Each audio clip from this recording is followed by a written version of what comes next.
You're listening to Health Innovators, a podcast and video show about the leaders, influencers, and early adopters who are shaping the future of healthcare. I'm your host, Dr. Roxy Mooney. Welcome back, Health Innovators. On today's episode, I have a really interesting guest with me, Kevin Dillard, who is the CEO and co-founder of Clear Blue Smiles. Welcome to the show, Kevin. Thank you, Dr. Roxy. Good to be here. Thank you. It's great to have you. So for our audience, just to get started, tell us a little bit about your background and what you've been innovating these days. Yeah, well, thank you. So I'm a lawyer by trade. I spent about 18 years at the American Association of Orthodontists here where I live in St. Louis. Not a lot of people know, by the way, interesting aside, that modern orthodontics was actually invented in St. Louis, which is why the association is here. It's the oldest, largest dental specialty in the world, actually, and has a pretty large reach. So I spent 18 years there, most of the time as their general counsel. So the chief lawyer, chief spokesperson in later days about clear aligner therapy and some of the various companies that have innovated in the sector and what they've been doing with advertising and treatment. But the entire 18-year span, I spent in Washington, D.C., doing some lobbying coordination with Congress and the federal administration and working with those folks and generally getting to know and work with a lot of different orthodontists. Being inside the industry, working with the board of trustees, working with various volunteers, and working with other companies that service the industry, some of the big names that everybody would know. Yeah. And so then what led you to Clear Blue Smiles? Well, for the last 5-6 years that I was there, I would say since about 2015, there was a large influx of change in the industry where for a very long time, decades actually, if not since the inception of modern orthodontics, most orthodontics, I would say 90% plus, were done entirely by orthodontists in a brick and mortar setting. Mm-hmm. Where you go with the traditional, almost everybody's had it at some point, right? You go to the orthodontist when you're 13, 14 years old, you get your braces. You're treated for a couple of years, you go into retention, and you're going to the orthodontist once a month. Around 1999, the big innovation was Invisalign, Align Corporation. They came in with really the first big brand name clear aligner therapy, which could then take some people's smiles and instead of using the metal brackets and wires, be able to move people's teeth with plastic, which a lot of folks at the time, especially adults, really liked because adults in particular don't want to be burdened with the stigma, perhaps, of wearing metal braces. And then in about 2015, a couple of companies came in that are big names, traded on the NASDAQ right now. And they said, well, you don't even need to see an orthodontist or a dentist. All you need to do is take an impression of your teeth originally with the old, what they call alginate or PVC things that most people had if they had braces where you kind of bite in this gooey stuff. Yep. I've done that. It's not a pleasant experience, but what they would do is sell those kits, and then a dentist or orthodontist would review that record and then design a treatment based around clear aligner therapy and then mail it to the patient. Well, they could afford to do that for much cheaper than a traditional brick and mortar practice for a variety of reasons. There's no brick and mortar orthodontist to pay, no landscaping bills, no dental assistants, no x-ray machines. What they were missing, though, and what I would often say when I was a spokesperson on this exact issue with the American Association of Orthodontists, reporters would always want to know, well, what's wrong with this? And I would say, well, let's step back and let's not talk about it in terms of right or wrong. Let's talk about what the patient is not getting as opposed to a traditional brick and mortar practice. And there are a number of things that they're not getting. One is assurance that it's even healthy to move any teeth, regardless of how bad their bite or occlusion is, what they call it in the trade. Because if you don't know what the roots look like underneath the gum line, and if you don't have a real good picture of your gum health or periodontal health, you don't know if it's safe to move those teeth. And if you start applying force to teeth, you could actually lose the teeth or lose gum tissue.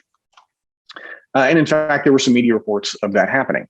At the same time, though, it became pretty clear that the traditional orthodontists were pushing back against any kind of innovation. They wanted to dig their heels in and say, Every patient, regardless, should go to a brick and mortar orthodontist. And I and a couple of orthodontists that I had known for a very long time, one in particular, Bill Crutchfield, I had known him for since 2004, I believe, through various work at the AO. We kind of had a similar idea and said, well, there is a way to do this. Not every single patient, as a matter of fact, quite a few, maybe even a majority, don't need to come into an orthodontic practice once a month or once every other month, and they can still have their orthodontics achieved safely and effectively. You just need two things. And those two things are comprehensive diagnostics at the beginning of treatment to make sure that that treatment is safe, and then rigorous ongoing monitoring virtually. And if we put those two things together, we believe that even the most established traditional orthodontists would take a look at that and say, you know what, I would be comfortable treating patients in this scenario, even if I never see them. I just need to see the diagnostics and leverage the incredible artificial intelligence that's available with patients using their smartphones to be able to take pictures and videos of their own teeth. So what we did is say, this is it is possible for some patients to do it safely and effectively. We need those two things. So what I think is so incredible about the story that you just told is, a lot of the research that I've done when it comes to market entry, like at what point as an innovator are we going to enter into the market? There's a lot of myth around being first to market is like the winning strategy, right? So that would be kind of like Visalign that you just described about 20 years ago, right? They create a whole new category within the space. But what you just described is a very thorough competitive analysis over a period of time, and really being able to identify where that value gap is, and then being able to create a positioning strategy and a brand, a whole platform or solution around that value gap. And I think that's a missed opportunity for most innovators to actually look at it really strategically like that and figure out what space that they could own as a late entrant or a last follower into the market. That's one of the advantages that you have, is that you didn't have to go through the expense of creating the category or creating the solution, right? And creating awareness and education around this phenomenon. But what you do have is you get a chance to see where do they fail, or where is the gap that there's still a market that's not being serviced, and then creating a solution or a business model around that. And so it's just brilliant. And I want to make sure I'm pointing that out for the listeners, because it's something that we should all do. I find that sometimes people fall into the trap of, well, I want to go and be Visalign, and I want to me too that, right? I want to create something that's just like them because they've got significant market share. They've had a lot of success. So let me go and do what they did. And it can be, but it's usually not a profitable. So you might have a business, but it might not be a profitable business. Whereas what you're doing, what you're describing is really very different. Brilliant. Yeah, no, I appreciate that. And as a matter of fact, I mean, to your point, we had, when we were, in every business cycle or in every business startup, you kind of have the concept. And before you go forward with branding and spend the money on websites and starting to go to market strategy, so to speak, I think a good idea, which is what we did, was take it to some of the people that we really trust. And orthodontists and people in the industry, not necessarily orthodontists, but marketing folks who had worked at some of these big companies, and said, "Here's our concept. What do you think of this?" And many of them actually suggested we do exactly what you said. Well, why don't you go for those really the low end market, the low value targets, the very cheap, for lack of a better term, cheap strategy, because there's a lot of money down there. And the response was, well, first of all, it's crowded. I mean, there's a number of businesses who are doing that. Smile Direct Club, Bite, Candid are kind of operating on that model, along with some others. And we said, that's not what we're in it for. We're in it because we love the field of orthodontics, and we want to protect their expertise because we respect the expertise. Even though I'm not an orthodontist, I benefited from a very, complex case when I was 13 years old. If I was 13 years old now, I would not be a candidate for my own company's product. I would necessarily have to go to an orthodontist. And we kind of saw that market slipping away from many of them. And we said, we're in this to help existing orthodontists, traditional orthodontists, to be able to offer a service that competes at a very, very high level with some of those other people who are in taking that market share away from them. So, yeah, I agree. I think. So one of the things I think is so interesting, and I want to just kind of dig into this a little bit, is you're a lawyer by trade, right? By your background. And when I think of lawyers and legal teams that I've worked with over the years, they're usually really risk averse. Yeah. Right. So someone like myself that comes from a marketing background, there's usually a lot of wrestling that happens between marketing and legal, right? Like, yes, we can say this. No, we can't. Yes, we can build. No, we can't, kind of thing. Mm-hmm. And so I, in all of my 25 years of career, I've never come across a lawyer that was also an entrepreneur because it's like such a high risk, like bold move, right? It's like you believe in something that doesn't exist, right? You're a pioneer, a change agent. So just kind of talk about what that journey was like for you from, I don't want to say transitioning away because you're still a lawyer, transitioning into the world of entrepreneurship. Well, that's a great question. I appreciate the point being made there.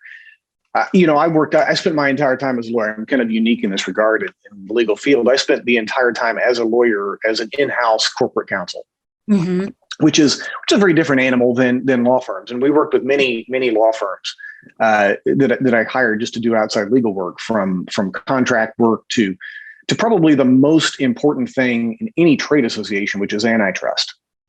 And that's where it gets really, a lawyer there has to be very sensitive to statements, actions, motives that could be anti-competitive in the market. Because what you essentially have in an association is a group of competitors coming together. There's the obvious natural human tendency to protect their market, protect the prices, protect margins. And, in a free market society with the Sherman Antitrust Act, that's just not legal. But at the same time, my job there was both to protect the association but not just say you can't do that. I was leaned on very heavily there to say not just that you can't do that, but if this is your ultimate goal, you can't do this, but you can do A, B, and C, and another way to do it. So it was forced me to be in a more strategic role, which I enjoyed. In saying, there might be some things you can't do that you want to do, but if the end goal is something, there's another way to do it that would be okay. Which, in that strategic thinking, works very closely and is I think served me well in developing strategies for business, not just legal strategies, but developing how we attack a certain market or go about putting together certain deals.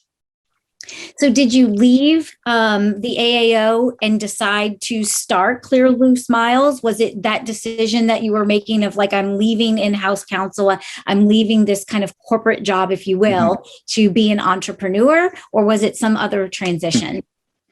I love the fact when I was there was a leadership change, and at the top with the CEO, and there was a lot of change going on. And I know maybe this sounds a little corny, I don't know, but I thought at the time it's time. I had been there for 18 years. I had seen the market move. I see what's happening. I'm going to be able to affect change and be able to move into this market and innovate in a way that protects the profession that I respect in a profitable way. And I can affect that change better on the outside than I can on the inside. Because, I'm a energetic kind of go-getter kind of guy, strategic thinker, and associations, for the value that they serve in our society, can sometimes move very slowly and be very bureaucratic. And you're dealing with, in the case of the AAO, there's probably 500 orthodontists who are involved in leadership at some level that have a say in what's happening. And I love them all. They're great people. But in any kind of organization like that, things move more slowly than in an organization where there are 3 decision makers. So it's been a pleasure kind of transitioning out of that to be able to say, if the owners of the company and the chief employees come together and say, we have an idea. We want to do this. If it makes sense, we don't need to go through a 9-month process of councils and committees and boards to be able to do it. We just do it. And that's right. That's a great thing. Yeah. So let's talk about, so we kind of touched on positioning a little bit, but messaging, right? So what was that journey like for you from a messaging strategy of like really being able to hone in that succinct value proposition in a way that's going to resonate quickly and significantly with the target audience? Yeah. So, one of the benefits of being at the AO is I was privy to a lot of information, that was publicly available that you just kind of see talked about. And, back, we were talking a few minutes ago about the market and where we fit in the market. Mm-hmm. And a lot of challenges that startups have that fortunately we don't have is proving why they need to exist or proving that there's a market there. And in our case, it was really obvious that there's obviously a market for orthodontic treatment where you don't have to go to an office. That's obvious. Those companies are out there. They're worth billions of dollars. There's obviously a market for brick and mortar, high touch, high quality, very expensive treatment. They've been around for 100 years. Mm-hmm. And it was just obvious to us that the vast middle market here is available to say, well, you can, but if you don't want treatment for you or your child that you're not completely comfortable with, and you still don't want to go to the orthodontist, there's another option, and that's us. But we also like to tell a story, and I'm happy to say our firm that we work with to come up with our brand, our logo, has won some awards recently about our logo because we like to tell a story, which I think is important for any startup, no matter what they're doing, is to explain not only what they do, obviously, in their place in the market, but have a little bit of fun with it and tell an actual story that kind of makes sense. Which I'm happy, and I'm glad when we started this company and came up with the logo design and the name that we have a story, and we're proud to tell it to patients and doctors. Yeah. And I think we can't ever overestimate the power of storytelling and the role that storytelling plays in that commercialization journey. Mm-hmm. Right. Being able to like create that emotional appeal and mm-hmm. be able to have a story that people can resonate with, and then be able to have word of mouth marketing. Now they're sharing mm-hmm. that story with other people. It's just, right. It's so powerful. Hey, it's Dr. Roxy here with a quick break from the conversation. Are you trying to figure out what moves you need to make to survive and thrive in the new COVID economy? I want every health innovator to find their most viable and profitable pivot strategy, which is why I created the COVID Proof Your Business Pivot Kit. The Pivot Kit is a step-by-step framework that helps you find your best pivot strategy. It walks you through 6 categories you need to examine for a 360-degree view of your business. I call them the 6 critical pivot lenses. As you make your way through this comprehensive kit, you'll be armed with the tools, tips, and strategies you need to make sure you can pivot with speed without missing out on critical details and opportunities. Learn more at legacy-dna.com/kit. So you've done a really good job of creating a platform for your personal brand that then also lends itself really well to the platform that you have, for the company. And I was really surprised to, see that you've launched your own podcast show. Typically, I'm arm wrestling clients trying to convince them that this is like the most incredible business strategy that they should be deploying right now. And, so what was that like for you making that decision? And how does all of the stuff that you've done in the past kind of also lead into this platform? Yeah, well, I'll start with the past. About 5 or 6 years ago, working at the American Association of Orthodontists, we had the idea to start a podcast there. And it was just audio only at the time, because this was before pre-COVID and before the Zoom became ubiquitous.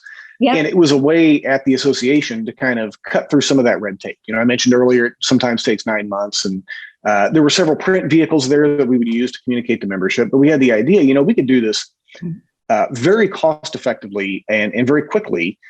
Just cut a video. Or I'm sorry, cut a podcast audio. Yep. And one of the folks in the marketing that had worked there for a long time, had used to work for one of the big radio stations here in St. Louis, KMOX. She had a great radio voice.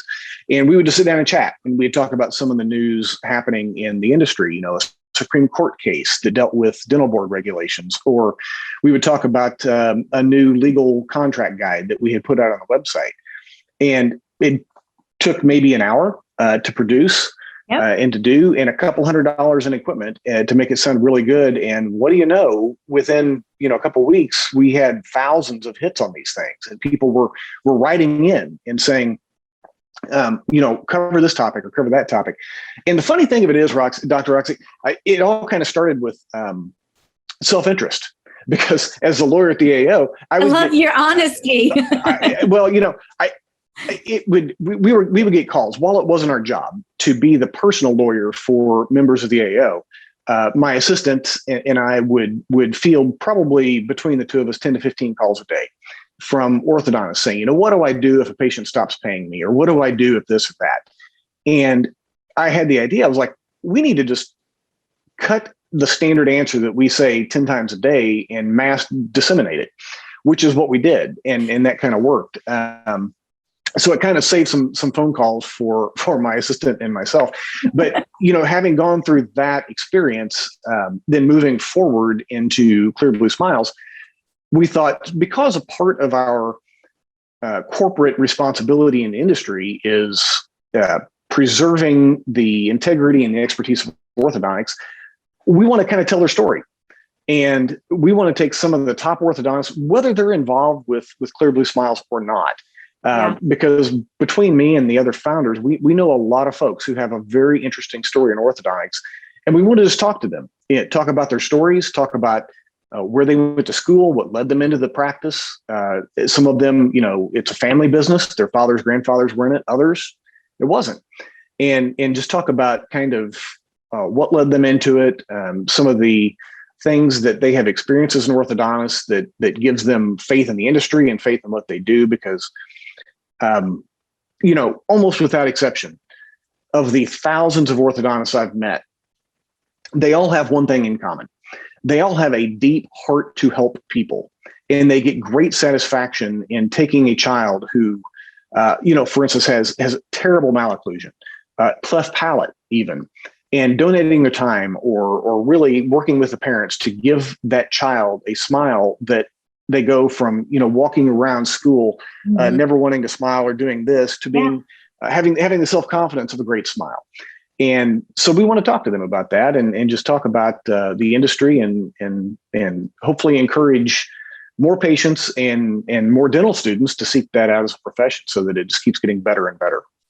So what kind of business impact has the show had, and maybe it hasn't just yet, but when I think about, it can be a lot of heavy lifting to do it. There's tons of shows that start out, but they don't stay consistent with it, because you've got, to kind of commit on a consistent basis to record the episodes, the kind of post-production of that. And so there's always a question around, like, well, what is the ROI of a podcast show? How is that really going to impact our business? So what's your perspective on that? It's impossible to tell ROI just yet, because it's kind of a new initiative. And frankly, I got to tell you, it takes time and time is opportunity cost. At the same time, I'm not too concerned about a return on investment in terms of profit. I look at it in terms more of an ideological perspective, kind of like I did when we started the company. Like, we're in this for more than profit. We're in this to tell a story, to innovate, to protect the integrity of orthodontics. And, if we don't get thousands and thousands of viewers, or if we don't get more business from it, that's okay. We'll probably continue doing it, just because we have a passion for telling that story and upholding the tradition of the profession. Yeah. Well, a couple of things that come to mind on how I've used it, because I've been doing it for a couple of years now, is, it's market research, right? So it's true. You're staying close to the customer on a regular basis to be able to understand, because, as customers, we're not static, right? And so if the customer needs change, you've got an immediate pulse on that, because you're having conversations with them. It allows you to kind of really stay much more customer focused, as opposed to like the technology technology or solution focused, right? And then content. I mean, when you're talking about building awareness and generating demand, like you introduce one show, one episode, and have 30 to 50 pieces of content. Like you said earlier, social media teams love this stuff, right? And it's original content. It's not going to be something that, you just that's like out there on a regular basis. You've got these incredible stories to be able to tell. Besides the fact that, from what I sense from you, you're having conversations with people that could be your potential customers. So you're not pitching them on the podcast, but you're building a relationship, and that's where it all begins, right? Right. Absolutely. And actually, I miss that aspect of it. One of my favorite things that I did at the AAO is, and this is another, by the way, self-interest kind of thing that turned into something better. To kind of preempt some of those legal questions we get, we designed a legal risk management course for orthodontic residents. So before they go out into practice, we designed, like, here are the 16 things, the 16 legal issues you'll face before you ever open your practice within the first year of having a practice, whether you're in business with somebody else or in your solo practice. Anything from contracts to standard of ethics kind of things. And I would travel around, and I went everywhere from New York, NYU to Florida to California and everywhere in between. And I would always, before I would get into it, I would introduce myself, and then I would have each of the residents talk about themselves. And most of these courses were for between 6 and 18 orthodontic residents. So not a huge crowd, but a good intimate crowd, a good number to be able to get to know them. And I would always ask them 3 questions: where they plan, or how they plan to practice, and what kind of practice they are going to be in. If they signed a contract with that yet, where they're going to live. And then, the 4th question was, what about the industry concerns you the most? Not you specifically, but what about generally the industry? Yeah. And you talk about, I didn't even know it at the time, but that was valuable market research for what I'm doing now. And, being able to ask those same questions and talk to folks and get that kind of connection you're right. It is market research, even though it's not really the reason we do it. Right. It's huge. It really is huge. And even if you don't document it, you remember those conversations. Sure. And when you're looking at your growth strategy going forward, and whatever lane or view that would be, you kind of remember. And then what I love is also, like, the more people you interview, then the more patterns you start to see. So you probably saw that in your seminar students. You go, wow, you know what? Like, the majority of them are talking about this. And then there's just a whole lot of implications of just being able to know them better. Yeah. As a matter of fact, they 100% of the hundreds of residents I talked to answered that 4th question the same way. That question being, what concerns you the most about the future of the industry? I don't remember any of them saying anything other than, I'm really concerned that this rise of what they would call do-it-yourself dentistry and do-it-yourself orthodontics is going to devalue our role in patients' health. And I mean, there you go. I mean, that's you're like, I got a business for you. I got a business for me and for you. Here we go. I mean, and I didn't know it, but several years later, that became sort of the reason for our existence. Yeah. Yeah. What I think is so interesting about what you're describing here, whether it was, intentional or not, is you're really talking about this hybrid model, right? And so in hindsight, when we look back, prior to COVID, you had tons of entities that really focused on brick and mortar businesses. And with a lot of that drying up, especially in healthcare with access, trade shows and, just being able to travel and all that stuff being changed and coming to a complete halt, for almost a year and a half, lots of people shifted to virtual engagement, right? Telehealth. So you kind of were doing this, I guess, before COVID, but now a lot of businesses, a lot of entrepreneurs and innovators are kind of at this crossroad. Do they go all the way back to brick and mortar? Do they stay virtual? And I think what we're going to find to be more successful is this hybrid that you just described, giving consumers the convenience of doing whatever they want to do, wherever they want to do it, but not diminishing the face-to-face stuff that still has to take place. Right. That's exactly right. And I think while we didn't know it, of course, when we started launching the brand, and You didn't know there contracting would with be a doctors. global pandemic? We didn't know. Yeah, who knew there would be this pandemic? But Yeah. it probably, I mean, we saw, I and the other founders probably were foreseeing before the pandemic, we were foreseeing a move towards this kind of model, which really what we would describe it as, it's a teleorthodontic model for traditional orthodontists. Yep. It's kind of helping them move their practice into the practice of the future, where they can spend more time on patients that really need the in-person help and still have revenue streams and have a lot of patients that they can monitor virtually. And it actually makes their practice more efficient to be able to do it that way. But anyway, we kind of foresaw that moving towards that more of that kind of model within like 5 to 6 years pre-COVID. I think now COVID, certainly in the minds of the consumer, obviously has changed a lot of things. If it can be done virtually, it's going to be done virtually, from grocery delivery to medicine. For a lot of orthodontists, I think and dentists too, I think it sped up their timeline to come to that conclusion from 5 to 6 years to almost immediately, if not less than 30 shortening days, it by years. Right. And it's obvious to everybody, I think, that market is there, and that people, if they can do it virtually and they're assured and they know and they feel comfortable that what they're getting is the same quality, or if not better quality than the in-person interaction, they're going to do it virtually. Yeah. Yeah. So the last question I have for you before we wrap up here is around B2C, B2B, B2B2C, right? So what were some of the things that you kind of wrestled with or contemplated around your commercialization strategy? You're in a multi-sided market, very similar to healthcare, right? Where you there has to have that the B2B and the B2C involved. Sure. And I think that you guys have done a really good job at doing both well. So just talk about that a little bit for our listeners. Sure. It's been an interesting, very steep learning curve, because there are some companies that we've mentioned, that do entirely advertising direct to consumer, which of course is extremely expensive. Yep. Because you're not only trying to build brand awareness, you're trying to convince them of something. We are kind of a hybrid model.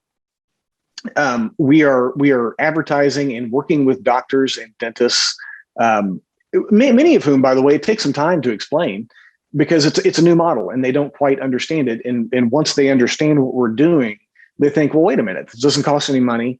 You're sending me patients, you're paying me. This is no money out of pocket for me. This is too good to be true. I must be missing sounds too good to be true.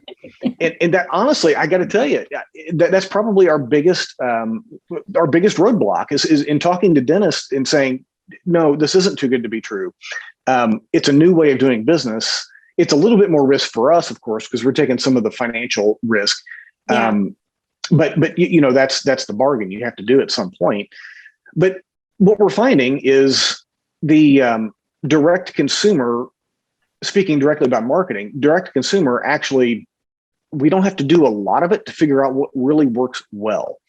And what has worked well is a sale to the patients that we're going after, which generally it's parents of children who are aware that this direct consumer, if you want to call it that model, where you never have to see anybody, exists, but they would never trust that for their own kids or themselves. But they are aware that virtual treatment's possible. And so here is the perfect marriage of tradition and technology, where one visit gets them everything they need. And then with a minute or two with their smartphone a month, they can do their virtual checkups.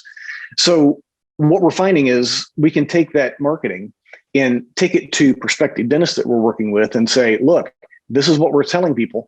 We have patients, potential patients coming into us now. I won't say in droves, but a lot.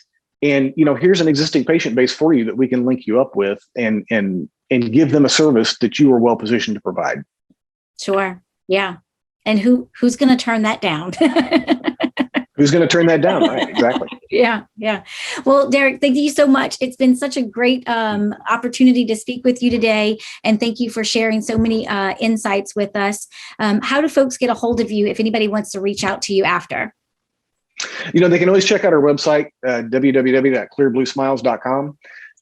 You can reach my email directly. It's pretty easy. It's Kevin@clearbluesmiles.com. Awesome. Thank you so much.